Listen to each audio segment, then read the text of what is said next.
అర్థమైంది. పెట్టుకోవడం కష్టము నాకు. బట్ అర్థమై ఆ, కొంచెం కొంచెం అర్థం చాలు, అర్థమైతా. అర్థం వరకే కొంచెం చాలు కొంచెం మనకి. కొంచెం అదే కొంచెం. యాహ్! అదేలే. యాహ్! సో ఓం ఇప్పుడు నమస్తే అండి. ఏంటి ఓం ఇప్పుడు దాకా నాకు నమస్తే.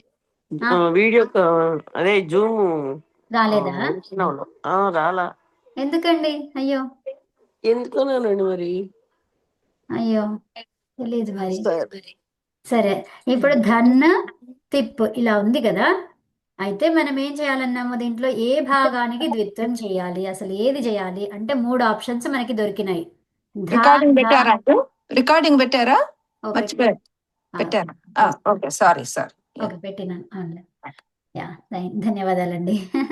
సో అయితే ఇది ధ ధ న్ ఇలా చెయ్యాలా, లేక ధ అన్ అన్ అచ్చు, ఒక అచ్చు ఉండాలి అని చెప్పారు, అది చూస్తున్నాం మనం. ఒక అచ్చు ఇందులో ఉంది, ఇందులో కూడా ఉంది, ఇందులో కూడా ఉంది కదా. తర్వాత ధన్ ధన్ ఇందులో కూడా ఉంది. అన్నిట్లో ఒక అచ్చు అయితే ఉంది కదా, మనం నృత్యం చేసే పార్ట్లోనైతే ఒక అచ్చు ఉంది, ఉందా లేదా? ఉంది. ఉంది. అయితే మరి ఈ 3 ఆప్షన్స్ మనకి కనిపిస్తున్నాయి. మన 3 విధాలుగా మనకి కనిపిస్తున్నాయి. ఈ మూడింటిలో మరి ఏది తీసుకోవాలి, నేను దేనికి ద్విత్వం చేసుకోవాలి అంటే ఏమన్నారు, ఏక అచ్చు, ఒకే అచ్చు ఉంటే ఆ సముదాయం మొత్తానికి చెయ్యు. మరి సముదాయం అందేనన్నారండి? మొత్తం ధాతు ఇదంతా అంతా. సో మరి అంత. అది ఏమైతుంది ఇప్పుడు, ఏది ద్విత్వం చేయాల్సి వచ్చింది? 1 2 3 ధన్ మొత్తం థర్డ్ వన్. Yeah. అవునా, అందరూ ఒప్పుకుంటారా ధన్నేనా? అవును. ఓకే, ఉత్తమం. సో ఆ ధన్ అనేది సమూహం మొత్తానికి, అవునా, సమూహము, సమూహం అంటే ఎవరండి? అందరం వస్తాం, కుటుంబంలో ఉన్న వాళ్ళందరూ వస్తారు. ఒక్కొక్కరుగా ఉంటే వారంతా కూడా అవయవము. ఓకేనా? ఏ దానికి అవయవము? ఆ కుటుంబానికి అవయవము. ఓకేనా? Yeah. బ్రాంచ్ తీసుకుంటే ఎలా చెప్పుకున్నాము? బ్రాంచ్ ఒక అవయవము, దేనికది? చెట్టుకి, వృక్షః వృక్షానికి. సో అలా వృక్షస్య అవయవః ఏంటది? బ్రాంచ్ శాఖ ఏమంటాం? శాఖ. శాఖ ఉమ్, అది. ఓకే, బట్ ఇక్కడ వీళ్ళు చెప్పలేదు కదా, ఈ సూత్రంలో చెప్పలేదు కాబట్టి వి డోంట్ నీడ్ అవయవం ఇచ్చేదానికి అవకాశం లేదు లేదు. లేదు, ఆ సూత్రంలోనే చెప్పారు, అదంతా డీటెయిల్స్ చూపిస్తాను ఇప్పుడు నేను మీకు, ఇది అయిపోయాక చూపిస్తా. ఓకే. ఓకే. ధన్ ధన్ ఇలా మనము ద్విత్వం చేసుకున్నాం ఇప్పుడు. అవునా? ఇప్పుడు ద్విత్వం చేస్తే ఈ రెండింటిని కలిపేమన్నారు? అభ్యస్తం అభ్యస్తం. అవునా? ఉభే అభ్యస్తం. ఓకే. తర్వాత ఈ మొదటి దానికి ఏమని పేరు పెట్టారు? అభ్యాసం అభ్యాసం. పూర్వోభ్యాస. అవునా? పూర్వములో ఉన్నదానికి అభ్యాస అంటే అభ్యాసము అని పేరు. అవునా? అవును. అయితే ఇప్పుడు దీంట్లో ఎన్ని విధాలుగా మనం కార్యాలను పరిశీలించాలి? 5 సూత్రాలు. మరి ఏవేవి? హలాదిశేషః ఫస్ట్ ఏంటి? హ. తర్వాత నెక్స్ట్ హ్ర. తర్వాత ఆ. తర్వాత కుహోచు కుహోచు తర్వాత ఉ. ఉరత హ్ర అకు ఉ. ఓకే. సరే, హలాది శేష. ఆ సూత్రం ఎప్పుడు పనిచేస్తుంది? ఒకటి కంటే ఎక్కువ హల్లులు ఉన్నప్పుడు ఆ సూత్రం పనిచేస్తుంది. అవునా? అదంతా అన్ని కలిపి ఒక సూత్రం అన్నమాట. అది ఏదన్ని? ఈ 5 కలిపి మీరు ఒక సూత్రం చెప్పారు ఇప్పుడు. ఆ సూత్రం చెప్పలేదు, short cut. Short cut. Okay. So దాని అబ్రివేషన్స్ తీసుకున్నాను అనమాట. ఓకే. సో అది సూత్రం అని చెప్పకుండా ప్రత్యాహారం అని చెప్పుకోవచ్చు మనం. అవును. ఓకే. ప్రత్యాహారం లాగా చేసుకున్నామని కూడా కాకుండా, ఆహారం అంటే మళ్ళీ చివరిది కూడా ఉండాలి, అది కాకుండా జస్ట్ అలా అబ్రివేషన్ తీసుకున్నాను అనమాట. ఓకే. యా. ఇప్పుడు ధన్నులో హలాది శేష అంటే ఏంటి? ఆది హల్లు శేషిస్తుంది, మిగిలినవన్నీ మిగిలిన హల్లులు లోపిస్తాయి. ఓకే, మిగిలిన హల్లు లోపిస్తుంది. సో ఇప్పుడు మిగిలింది ఏంటి మనకు? ధ. ఇక్కడ ఏం కనిపిస్తుంది మనకు? హ్రస్వం ఎప్పుడు వస్తుంది? దీర్ఘం ఉంటే హ్రస్వం అది హ్రస్వమే ఉంది. మహాప్రాణం ఉంది కనుక అల్ప ప్రాణం చేసుకోవాలి. దా అవుతుంది. ఉత్తమం. తర్వాత ఇంకా ఏమైనా ఉందా? కుహోచు అప్లై కాదు. ఉరత్ కూడా కాదు. అంతే. కదా, మీరు చెప్పిన దధాతి అనే రూపం ఇక్కడ రాసి పెడుతున్నాను. ఉమ్. అయితే ఇప్పుడు ద అనేది కనిపించింది, అంతేనా? అవును. ఉమ్. తర్వాత ఇప్పుడు మనకేముంది, ఇంకా అయిపోయింది, ఈ అభ్యాస కార్యం అయిపోయింది. ఓకే, ఓకేనా? సో అవును. ఈ ధాతువుకి మరి స్పెషల్గా ఏమైనా రూల్స్ ఉన్నాయా? ఏమీ నేనైతే చెప్పలేదు మీకు. చెప్పానా? లేదు. భ్రియామిత్ అన్నాను, తర్వాత ఇంకోటి ఏమన్నాను, నిజాం త్రయాణం గుణః శ్లవ్ అన్నాను కదా. సో అవిటికి చెప్పాను, కానీ ఇక్కడ ధన్ ధాతువుకి చెప్పలేదు. చెప్పానా? లేదు. లేదు. సో కాబట్టి మీకు కార్యాలు అయిపోయినాయి అని అర్థమైపోయింది కంప్లీట్గా, అవునా? ఈ అభ్యాస కార్యాలు అనేవి అయిపోయాయి అని తెలిసిందా? అవును. ఓకే. సో ఇప్పుడు మనకి ఏమున్నాయి ఇక్కడ? తిప్పు ఉంది. ఇప్పుడు ఏముంది? పులుపు ఇత్. టిప్ ఉంది. తిప్పులో ఏంటి? పకారానికి ఇత్ సంజ్ఞ, సో తీ మిగిలింది. ఉమ్. ఓకే. సో ఇప్పుడు ఇంకా ఏమైనా ఉన్నాయా? తీ అనేది ఏంటిది? హల్తో మొదలైనటువంటిది, ఉమ్. అవునా? అది పిత్. సో పిత్ ద్వారా గుణమే వస్తుంది. ఆ పిత్ అయితేనేమో ఇంకా వేరే కార్యాలు ఉండేవి. గిత్ వత్ కాబట్టి అక్కడ ఉన్నటువంటి ఆకారానికి తీసేయడము, లోపం చేయడము కదా, అలాంటివి జరిగేది. మళ్ళీ తర్వాత ఏంటి, అక్కడ ఈ హల్యగోహో అని కూడా వచ్చేది కదా. అర్థమైందా? ఇది అర్థం కాలేదు మేడం, ఈ హాల్య యోగం. ఇప్పుడు ఇది హల్లుతో మొదలయ్యి గిత్ ఆ, ప్రత్యయం అయితే, ఓకే. ఏం ఆ, చెప్పుకున్నాము? ఈ హల్యగోహో అంటే ఏంటి? ఈ అది హల్లుతో, ఇక్కడ హల్లుతో మొదలైనటువంటిదే ఉంది కదా ప్రత్యయము, తి అనేది, తా అవును అనేది. అవును అది అవును. గిత్ అయితే, గిత్ ఓకే. కాదు కాబట్టి మనకి ఇవి అవసరం లేదు ఇప్పుడు. Okay, okay. అక్కడ ఉండకండి, ఇంకా చాలు, ఇది చాలు, ఇంకా కన్ఫ్యూజన్ ఎందుకు. ఓకే, అయితే అని ఇంకా నెక్స్ట్ ఫర్దర్గా చెప్తున్నాను. ఓకే. సో ఇప్పుడు ఏమైందండి, ఇంకేం చేస్తాం మనము? ఇక్కడ రెండు హల్లులు ఉన్నాయి. రెండు హల్లులు ఉంటే ఏం జరుగుతుంది? హల్లుల మధ్య సంధి. సంధి జరగాలి. సో మరి ఏం సంధి జరుగుతుందో చెప్పండి. నకారం కనిపిస్తుంది, దాని అవును. పక్కన వర్గీయ వర్ణం ఉంది. ఏం జరగాలి? ఆ దకారం నకారము పదాంతములో లేదు. దకారం వస్తుందా? ఆహా, పదానికి అంతంలో లేదు. అవును. దీన్ని ఏమనుకుంటాం ఇప్పుడు? యా. జల్. ఇప్పుడు చెప్పేశాను, నేను చాలా విషయాలు ఇచ్చేసినాను. సూత్రం ఏంటో కూడా కనుక్కోండి. ఓ, జల్ అంటే మీరు ఇది జల్ ఎక్కడుంది? అది పరంగా ఉంది. సో ఇప్పుడు దీన్ని పరంగా ఏమంటారు? ఉంది. జలి. నకారానికి సంబంధించిన, జల్లికి సంబంధించిన సూత్రం ఏంటి? ఆ నకారం పదంలో పదానికి అంతంలో లేదు. నేను చెప్పిన విషయాలన్నీ కలుపుకొని సూత్రం చేయండి. నకారము పదాంతములో లేదు, ఏమంటాం దాన్ని? పదాంత అపదాంతే. అపదాంతం, అవునా? అపదాంత ఏముంది ఇక్కడ పక్కన? జలి. కలపండి. జలి. ఏంటి పదాంత. అపదాంతము? నకారం. సో నకారాన్ని ఎలా చెప్తారు? అంతే, అంతే, ఉత్తమం, సూపర్ అండి. నశ్చ పదాంతస్య జలి, అవునా? అదేం చెప్తుంది? ఈ నకారము పదాంతములో లేకపోతే, దానికి పరంగా జల్లుంటే ఆ నకారం ఏమవుతుంది? అనుస్వారం. ఏమవుతుంది? అనుస్వారం. అంటే ధం, తి, ఇలా అయింది. ఇప్పుడు దానికి అదేంటది? అనుస్వారం. అనుస్వారానికి పరంగా ఎవరుండాలి? వర్గీయ అక్షరాలు 25లో నుంచి ఏదో ఒకటి ఉంటే, ఏది ఉందో ఆ వర్గములో పంచమ వర్ణంగా మారుతుంది అనుస్వారం అనేది. ఏ సూత్రం చెప్పింది అది అట్లాగా? ఈ వర్గీయ అక్షరాలు, అన్నాసికే. ఒక్క నిమిషం, వర్గీయ అక్షరాలకి ఆ ప్రత్యాహారం ఏంటి? యయ్. యల్. ఎరో ఉత్తమం. ఎరో యయ్. అనాసికస్యనా. అమ్మ, యయ్. ప్రత్యాహారం ఏంటి అడిగాను నేను. యయ్. ఓకే. ఓకే, యయ్ ప్రత్యాహారం. 25 అక్షరాలతో పాటు మనకి అంతస్తాలు కూడా ఉంటాయి ఇక్కడ. ఓకేనా? యా నుంచి ఉంది కాబట్టి యారాల, యావారాల, అవునా? సో యావారాల కూడా ఉంటాయి అన్నమాట. అంతస్తాలు కూడా ఉంటాయి. ఓకే, అంతస్తాలతో పాటు ఇంకేమున్నాయి? 25 వర్గీయ అక్షరాలు ఉన్నాయి. అర్థమైందా? అంటే కపై జల్లో కపై వరకు ఉంది. 25 + 4 29. 29 అక్షరాలు ఏంటి? యయ్. ఓకే, సో ఇప్పుడు ఈ అయ్యలో మనకి ఉన్నాయా ఏమైనా వర్గీయ అక్షరమేనా అది? ఉమ్. అవును. సో మరి ఏమన్నాను, ఏ వర్గం ఉందో ఆ వర్గము యొక్క పంచమ వర్ణంగా మారుతుంది. ఎవరు ఎవరు అను- మారుతారు? అనుస్వారం. అనుస్వారం మారుతుంది. ఆ, మరి చెప్పండి, మార్చి ఎలా చెప్తారు?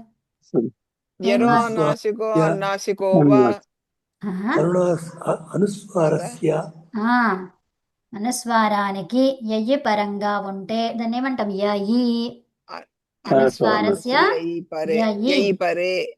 పరే కాదమ్మా, జలి పంచమ వర్ణం అన్నాను. పరసవర్ణము. ఓకే.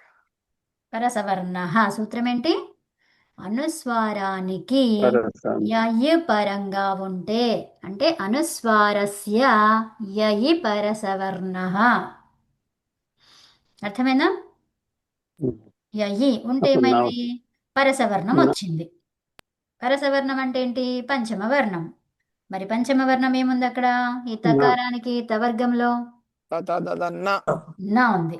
సో ఇప్పుడు ఈ అనుస్వారం ఏమైపోయింది? నాగా నా మారిపోయింది. అవుతుంది. నాగము ఓ అంటే ఏమైంది మనకి? దధ్నాతి దధ్ నాతిన. నా ఆహా, అమ్మా, న నకారం అంటే ఏంటి? న. న ఆ, తి తి. సో కలపండి ఇప్పుడు. ఇంకా ఉందా ఏమైనా? ఏం లేదు, అయిపోయింది అంతే.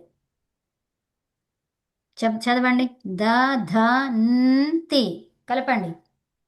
దదంతి అంతే. దదంతి. దదంతి. దధంతి అది రూపం వచ్చింది. అర్థమైంది అందరికి?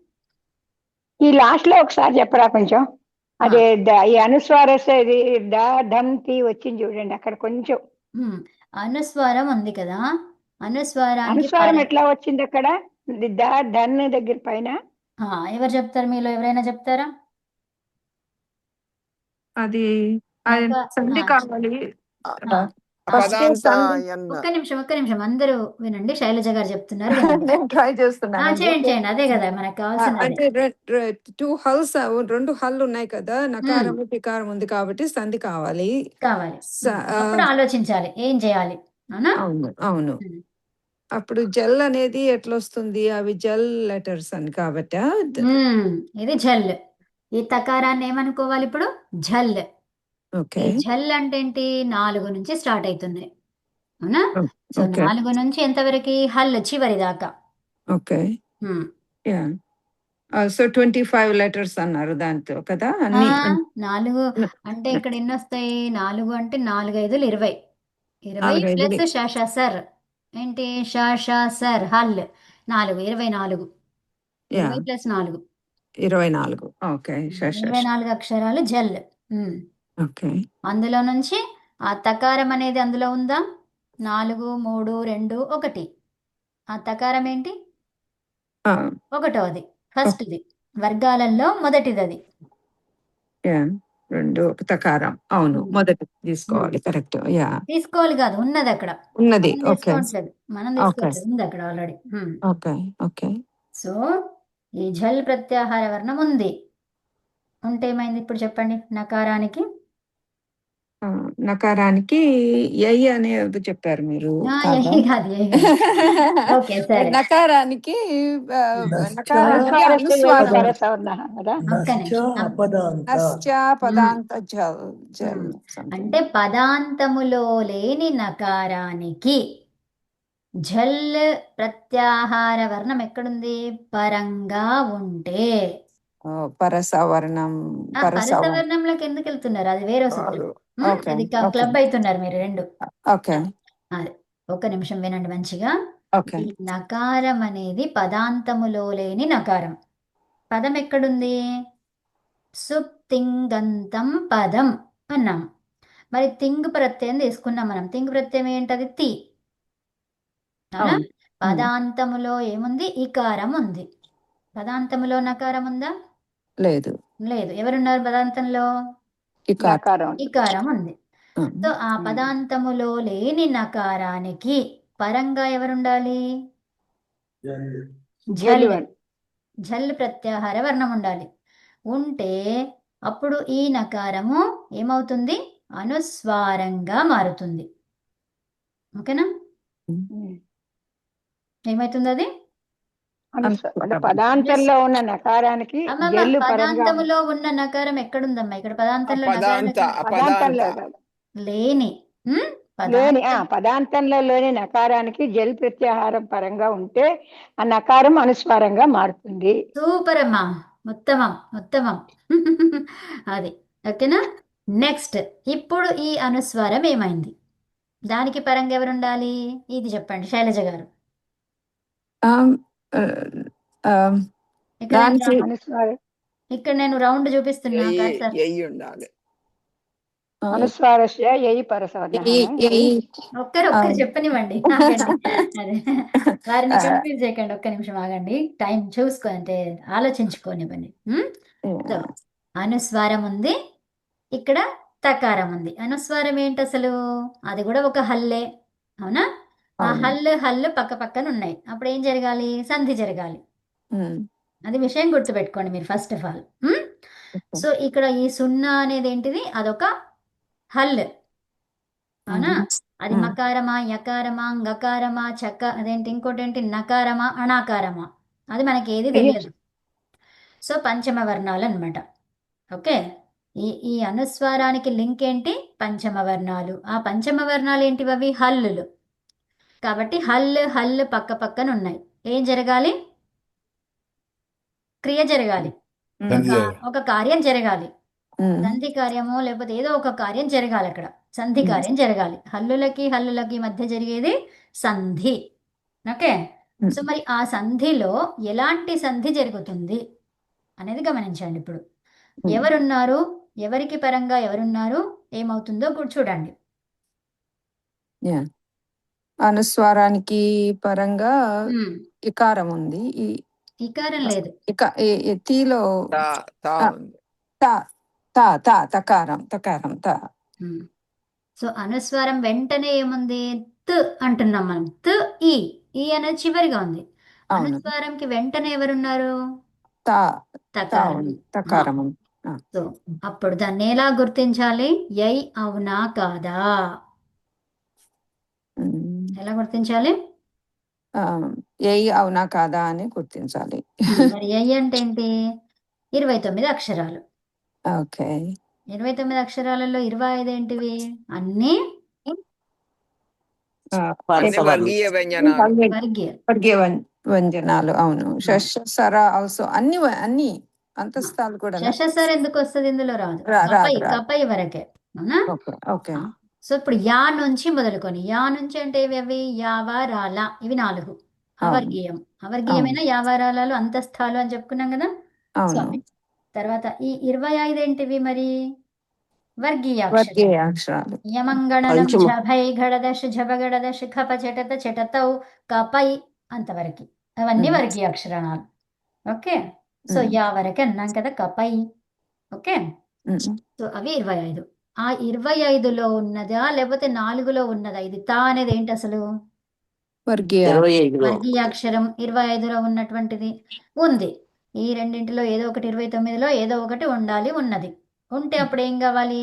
ఈ అనుస్వారం అనేది ఈ దాంట్లోనే, ఈ వర్గీయాక్షరం మనకి ఏదైతే కనిపిస్తుందో పక్కన, దానిలో పంచమ వర్ణం పరసవర్ణం, దాన్ని ఏమంటాము?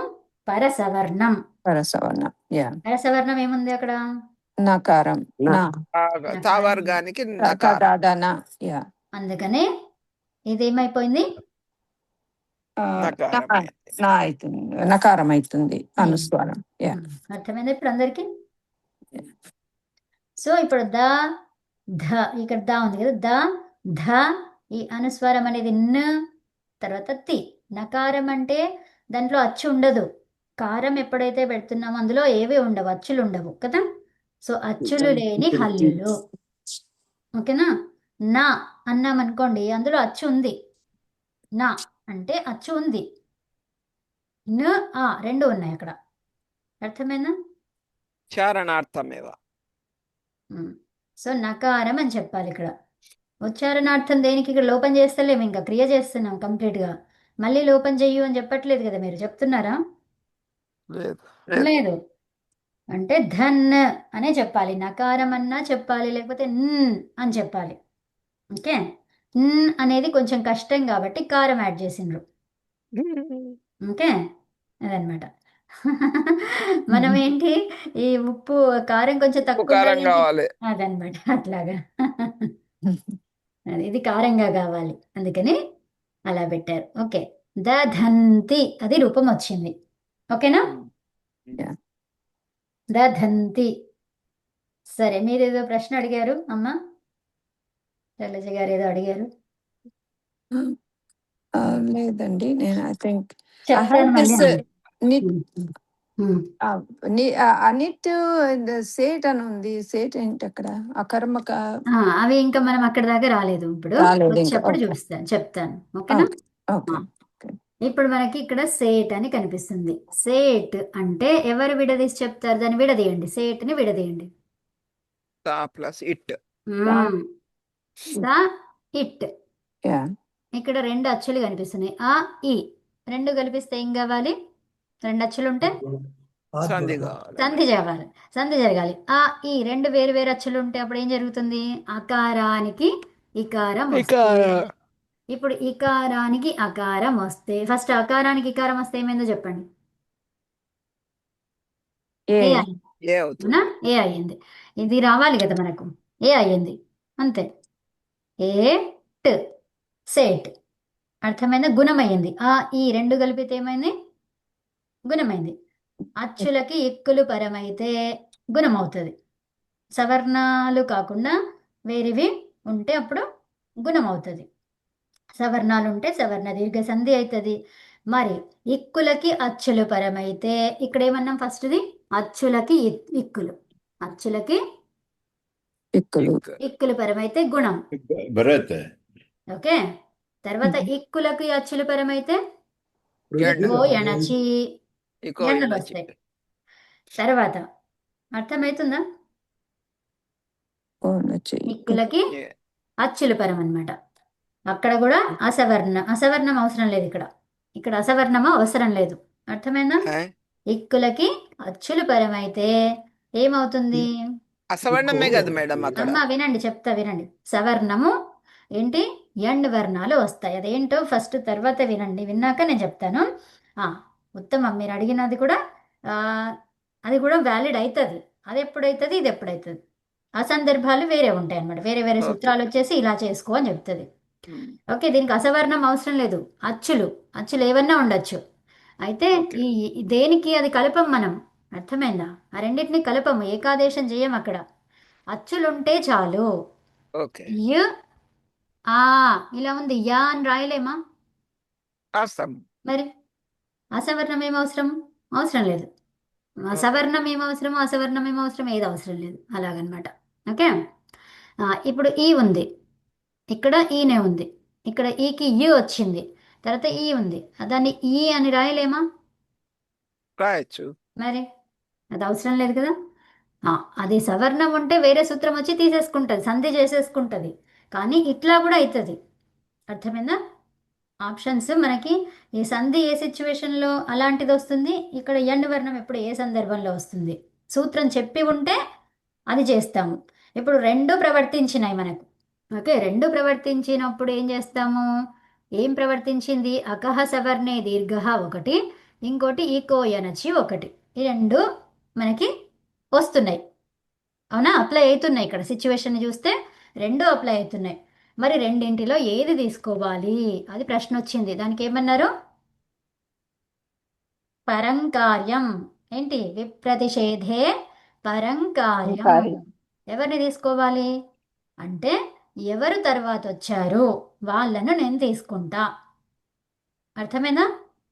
తర్వాత ఎవరు వచ్చారు మరి నంబర్ చూసుకోవాలి. ఓకే, అకహ సవర్ణే దీర్ఘ అనేది కూడా ఆ సంధి కార్యంలోనే ఉంటుంది.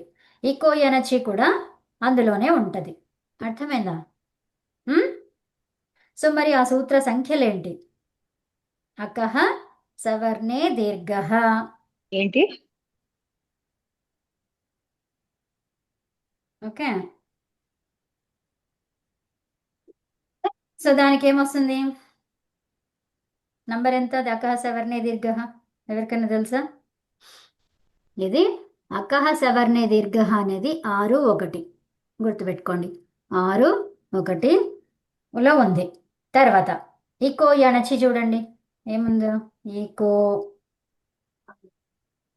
ఈకో ఎణచి 6 1 77. ఈ రెండు కూడా 6 1లోనే ఉన్నాయి కాబట్టి మనకి నంబర్ కూడా కావాలి. అవునా? సరే చూద్దాం.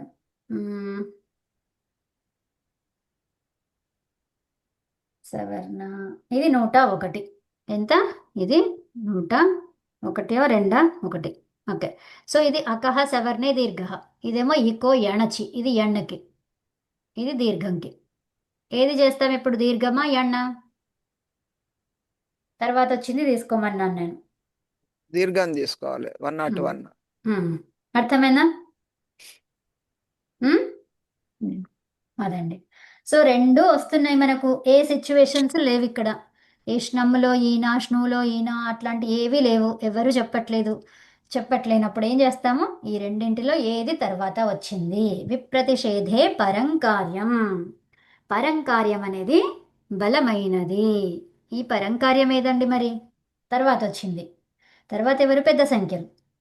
ఆ పెద్ద సంఖ్య ఏది ఉంది మరి? 6 1 101, 6 1 77. రెండిట్లో పెద్దదేది? 6 1 101. కాబట్టి ఆ కార్యాన్ని చేసుకో ఇప్పుడు. ఇంకా అర్థమైనా?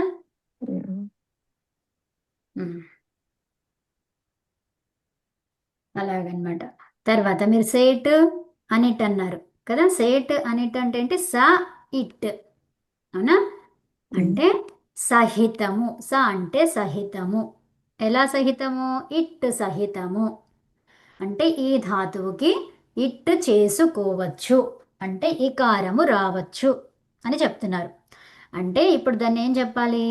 ఇది లుట్ లకారం. లుట్ లకారం అంటే భవిష్యత్ కాలం. ఆ భవిష్యత్ కాలాలు 2 రకాలు. ఎన్ని రకాలు? 2 రకాలు. సో మరి ఎప్పటి భవిష్యత్తులు ఏమేమి ఉన్నాయి చెప్పండి. అద్యతన అద్యతన, అనద్యతన. అనద్యతన. అద్యతన అంటే ఏంటి? ఈ రోజటి. ఓకే. అనద్యతన అంటే ఈ రోజు కాంతి, ఈ రోజు కాని. ఈ రోజు కాని. సో అవి రెండు ఏంటివి? దేనికి సంబంధించింది లుట్ అంటే? భవిష్యత్ కాలానికి అన్నాను. ఏ కాలానికి? భవిష్యత్ కాలం. భవిష్యత్ కాలానికి. భవిష్యత్ కాలము 2 రకాలు, అద్యతన, అనద్యతన. ఓకే. సో ఇప్పుడు అద్య అయితే వేరేది వస్తుంది, అనద్య అయితే లుట్ వస్తుంది. అర్థమైందా? అనద్యతన అంటే ఏంటి? ఈ రోజు కాని. ఈ రోజు కాని ఏంటి మరి? ఏ కాలం?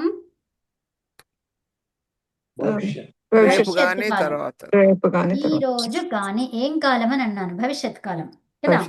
భవిష్యత్ కాలం. ఈ రోజు కాని భవిష్యత్ కాలాన్ని ఏమంటారు? లుట్. ఓకే. లుట్ అంటే ఈ రోజు కాని భవిష్యత్ కాలం అని అట్లా చెప్పొద్దు. ఈ రోజు కాని భవిష్యత్ కాలాన్ని సో అనద్యతన భవిష్యత్ కాలాన్ని ఏం చెప్తారు? లుట్ అంటాం. అర్థమైందా? అనద్యతన రెట్ కదా. అది లిట్ ఏంటిది? అద్యతన ఈ రోజు. ఓకే. సో ఈ రోజు భవిష్యత్ కాలాన్ని ఏమంటాం? రిట్ అంటాం. సో లుట్ అంటే ఈ రోజు కానిది. ఓకేనా? సో మీకు ఒక చెప్పారు గుర్తొచ్చింది. ముందేదో అది ముందు, వెనకేదో అది కదా. సో ముందు ఎవరు వస్తారు? రికారం ముందు వస్తుందా? ఉకారం ముందు వస్తుంది. ఉకారం ముందు వస్తుంది కాబట్టి ఆయనకి భవిష్యత్తు చాలా తెలుసు. చాలా తెలుస్తుంది అని ఏమంటాం? అనద్యతన భవిష్యత్తు అంటాం. ఈ రోజు కాదు ఆయనకి, రేపటి రోజు, ఎల్లుండి రోజు, తర్వాత అయ్యే అవకాశం తెలుసు. అవన్నీ ఎక్స్పెక్ట్ చేయగలుగుతాడు, పెద్దవాడు కాబట్టి అంచనా చేయగలుగుతాడు. ఈ రోజు భవిష్యత్తుకే పరిమితం కాడైనా కదా. ఈ రోజు కాని భవిష్యత్తును కూడా ఆయన ఆలోచించగలుగుతాడు. ఎందుకంటే మేధాశక్తి కొంచెం ముందు వచ్చాడు కాబట్టి ఎక్కువ ఉంది. అవునా?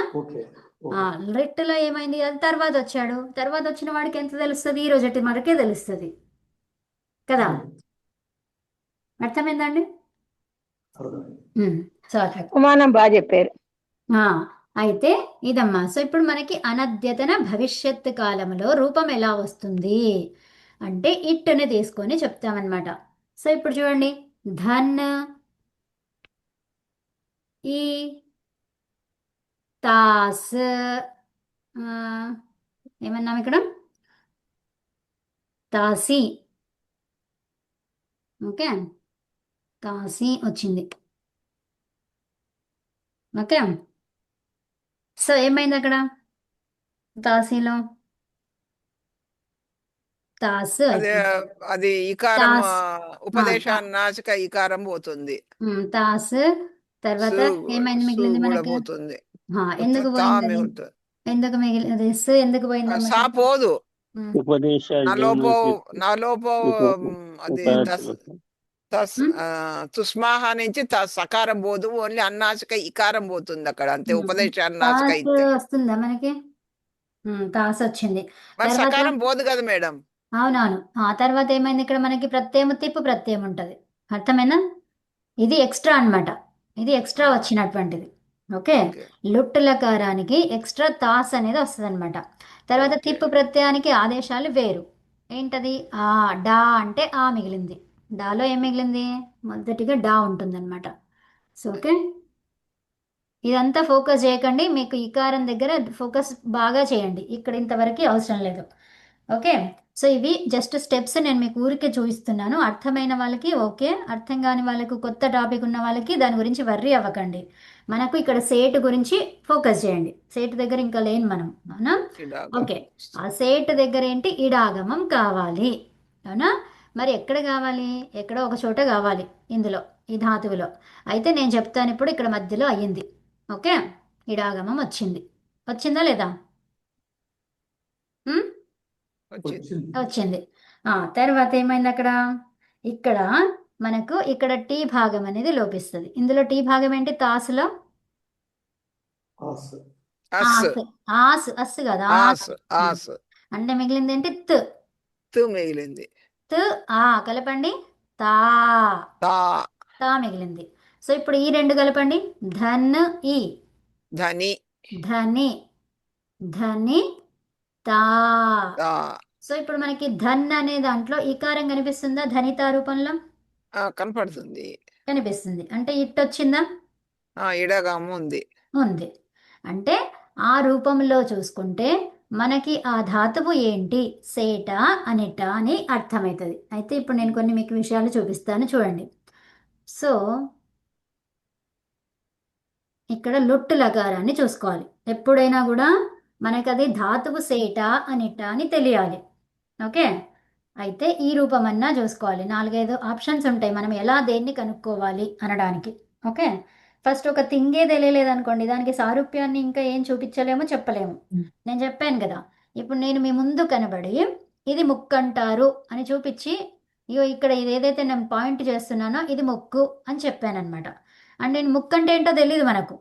అప్పుడు ఏం చేయాలి? నేను ప్రత్యక్షంగా మనం చూపించాలి, అవునా? సో దీనిని ముక్కు అంటాము. ఇప్పుడు ముక్కు సహాయంతో గాలి పీల్చుకుంటావు అంటే ముక్కు అంటే ఏంటో అర్థమైంది. గాలి పీల్చుకోవడం అంటే ఇప్పుడు తెలిసింది. దేని ద్వారా చేస్తామనే విషయం అర్థమైంది, అవునా? అసలు ఫస్ట్ ఆఫ్ ఆల్ ముక్కు అంటేనే తెలీదు, అది దానికి అస్తిత్వము లేదు, నేను చూపించలేను. అప్పుడు ఎలా? ఫీలింగ్ అనమాట. అర్థమైందా? సో ఇప్పుడు ఆకలి ఉంది, నువ్వు ఆకలిని ఎలా చెప్తావు? ఫీల్ అవుతున్నావు నువ్వు అక్కడ, నీకు నువ్వుగా ఫీల్ అవుతున్నావు.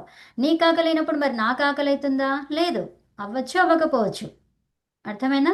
అది నీ ఫీలింగ్. అది అక్కడ ఆ ఫీలింగ్ని ఏం చేస్తాం మనము? ప్రత్యక్షం, సాక్షాత్కారం ఎలా చేసుకుంటాము? మనకుగా తెలుస్తుంది. ఎప్పుడు? దాని యొక్క ఆభాస్ అయినప్పుడు. సో అదనమాట. అంటే దాని యొక్క ఏమంటారు, పరిస్థితులు మనకు అన్ని విషయాలను అర్థం చేయిస్తాయి అంటాం, అవునా? సో అదనమాట, ఆ పరిస్థితి నీకు అర్థం చేస్తుంది. నాకు ఇట్లా చూపిస్తారు తినాలి అనడానికి. మాటలు మాట్లాడే వాళ్ళు కాకపోతే వాళ్ళు ఏం చేస్తారు? చేత్తో చూపిస్తారు ఇక్కడ కదా, ఈ యాక్షన్ చూపిస్తారు. ఆ ఫింగర్స్ని మూతి దగ్గరికి తీసుకొచ్చి ఇలా ఇలా పైకి కిందికి అంటారు. అంటే ఏంటి? నాకు ఆకలి అవుతుంది, అన్నం పెట్టు అని. అన్నం తినని చెప్పడం కూడా అవుతుంది. సో అలా అనమాట. ఇప్పుడు ధనిత, ధనితారౌ, ధనితారహ. సో అలా వచ్చింది. ఇప్పుడు మనకు రెట్టులకారం చూసుకుంటే ఏమవుతుంది అంటే అక్కడ కూడా ఉంటుంది, ఒక్కోసారి ఉండదు. ఓకే, అక్కడ మనం పొరపాటు పడతాం. దాన్ని చూసుకుంటే అది కరెక్ట్గా ఉండదన్నమాట. ఓకే, రెట్టు లకారంలో ధనిష్యతి ఉంది. సో ఇప్పుడు గమ్ అనే ధాతువు నేను తీసుకున్నాను అనుకోండి. సో ఇది వద్దులే, గమ్మద్దు, ఇంకోటి చూపిస్తాను మీకు. ఇక్కడే చూడండి. ఉమ్. ఇప్పుడు ఇది కూడా సేటే ఉంది. సరే, ఈ జజానా చూడండి, ఇక్కడ రెట్టు లకారంలో ఏమొచ్చింది? జనిష్యతి, అవునా? తర్వాత లిట్టులో కూడా ఏముంది? అది లిట్టులో ఏముంది చూడండి. లిట్ కాదు, సారీ, లుట్టు. జయాత. జనిత ఉండాలి, జనిత ఉంది కదా. సో జనిత, జనితారౌ, జనితారహ, ఈకారం వచ్చింది అందులో. ఉంది. అంటే ధాతువు ఏమన్నమాట ఇప్పుడు ఇది? సేట్. స ఇట్ సహితము, ఇట్ సహితము అంటే ఈకారాన్ని యాక్సెప్ట్ చేస్తుంది. ఓకే, సో ఇప్పుడు తా అనే ప్రత్యయం ఏంటిది? అది ఆర్ధధాతుకం. ఎందుకు? తింగ్ కాదు, షిత్ కాదు అది, అవునా? కాబట్టి ఆర్ధధాతుకం. ఆర్ధధాతుకము వల్లైతే, వల్లంటే ఏంటి? యకారము వదిలేసి, ఈ యా వదిలేసి మిగతా అన్ని హల్లులు. హల్లులు మొత్తం ఎన్ని? హల్లులు మొత్తం ఎన్ని? 33. 33. మొత్తం 55 అక్షరాలు. 55లో నుంచి 33, 9, 33 42, మేడం. అమ్మా 55లో నుంచి 9 తీసేయండి, ఎన్నైతే? 46. 46 హల్లులు, అంతేనా? అవును. సో ఈ 46 హల్లుల్లో యకారాన్ని తీసేయండి, ఏమైంది? 45 వచ్చాయి. ఈ 45 అక్షరాలు ఏవైతే ఉన్నాయో, ఓకే, సో వాటికి పూర్వంలో ఎవరు వస్తారు? ఇడాగమం వస్తుంది, ఇట్ వస్తుంది. అంటే ఇప్పుడు గుడ్డిగా మీరు ఏమర్థం చేసుకోవాలి? ఈ అచ్చుల్లో, హల్లుల్లో యకారం కాకుండా మిగతావి ఏమున్నా కూడా ఏమొస్తుంది? ఇట్ వస్తుంది, ఈ ప్రత్యయపరంగా. అర్థమైందా? అర్థమైందా? ప్రత్యయపరంగా అంటే వస్తుంది. తాసి అది చెప్పినారు, అదే కదా మేడం? అది కాదు, తాసి అది కాదా? ప్రత్యయమే. ఇదొక మేడం అంటే చెప్పండి, నేను ఫ్లో అడుగుకుంటున్నా. ఓకే, సో ఇప్పుడు తా అనేది ఉంది కదా, ఈ తా అనేది ఇది వల్లని డిసైడ్ అయిపోవాలి. ఓకే, డిసైడ్ అయిపోయి ఏం చేసుకోవాలి? ఇట్టుని తీసుకురావాలి. మరి ఈ ధాతువు పరంగా ఈ ధాతువు ఏంటి? సేట అనిటా చూడాలి. సేట్ అయితేనే ఇట్ ఆగమాన్ని యాక్సెప్ట్ చేస్తుంది. అర్థమైందా? అనిట్ అయితే ఇక్కడ ఇట్టుని రానివ్వదు. ఓకే, ఒక ఫోర్స్, ఒకవైపు నుంచి ఫోర్స్ ఉంటే అది ఎప్పటికీ కుదరదు కదా. సో అట్లా అనమాట, రెండు వైపుల నుంచి ఫోర్స్ ఉంటేనే ఆ పని అనేది జరుగుతుంది. సో అలాగా ఇక్కడ ఈ జన్ అనేది అనిట్ అయితే ఇది అప్పుడు ఇట్టుని రానివ్వదు. అర్థమైందా? సో ఒక నుంచి వచ్చినా కూడా ఇంకో నుంచి రానివ్వదు. ఇప్పుడు ఇద్దరు రానిచ్చారు, ఇంకో మూడో వ్యక్తి వచ్చారు, ఏమంటున్నారు? ఈ సిచ్యువేషన్లో నువ్వు రావద్దు. అర్థమైందా? అలా కూడా ఉంటుందన్నమాట. అలా కూడా జరిగే అవకాశం ఉంటుందా లేదా మన లైఫ్లో? ఇప్పుడు నేనున్నాను, నాకు మీరందరూ చాలా ఇష్టము, సో నేను ఎప్పుడు మీకు చెప్పాలి అనే అనుకుంటాను. మనం ఇద్దరికి యాక్సెప్ట్ అయిపోయింది, ఈ టైము అంతా సెట్ అయిపోయింది. కానీ మూడో వాళ్ళు ఎవరో వచ్చారు, ఏమని? మీరు ఈ టైంకి క్లాస్ చేసుకోవడానికి వీల్లేదు, ఏ రోజు? శనివారం రోజు అని ఏదో ఒకటి చెప్పారు. సో అప్పుడు మనకి చేయగలుగుతామా? లేదు. అదనమాట, అందరినీ సంతోషపెట్టాలి అంటే అందరినీ యాక్సెప్షన్ అనేది మనం తీసుకుంటే అప్పుడు పని కార్యం అనేది సులభంగా జరుగుతుంది, అది కదా, సులభంగా సాఫీగా హ్యాపీగా జరుగుతుంది. అవి జరగాలి అంటే అందరి యాక్సెప్షన్ కావాలి కదా. సో అదనమాట, అలా ఆపే వాళ్ళు కూడా ఉంటారు. మన లైఫ్లో ఏమేమి ఉంటాయో అవి కూడా ఇక్కడ సూత్రాలలో ఉంటాయి. సూత్రాలను పట్టుకొని మనిషిని అర్థం చేసుకున్నాడు, మనిషిని అర్థం చేసుకొని సూత్రాలు తయారు చేసిండు. అర్థమైందా? సో అలా అనమాట, ఒకదాన్ని చూసి ఒకటి నేర్చుకోవడం. చెప్పండి మీ ప్రశ్న. ఇప్పుడు మీరు ఆ వల్లు చెప్పారు కదా, యా విహాయ అని. ఇప్పుడు ఆ యా పెట్టి ఉండే ఏదైనా ఉంటే మాకు అర్థమేంటి, ఏమైనా చెప్పగలరా దీంట్లో? ల్యుట్ ఉంది కదా, ల్యుట్టులో ఏమైంది? ల్యుట్టులో మరి యాక్చువల్గా యక్ తీసుకుందాం, యక్ ప్రత్యయం. ఓకే, యక్ ఉంది. సో ఇప్పుడు ఇది వల్ల, ఇది ఆర్ధధాతుకం కరెక్టే. యక్ అనేది సార్వధాతుకం, సార్వధాతుకే యక్ అంటాము. సో అది కాకుండా యంగ్ తీసుకుందాం. ఓకే, యంగ్ ప్రత్యయం తీసుకుందాం. యంగ్ అనేది ఏంటండి? యంగ్ ప్రత్యయం ఏంటి?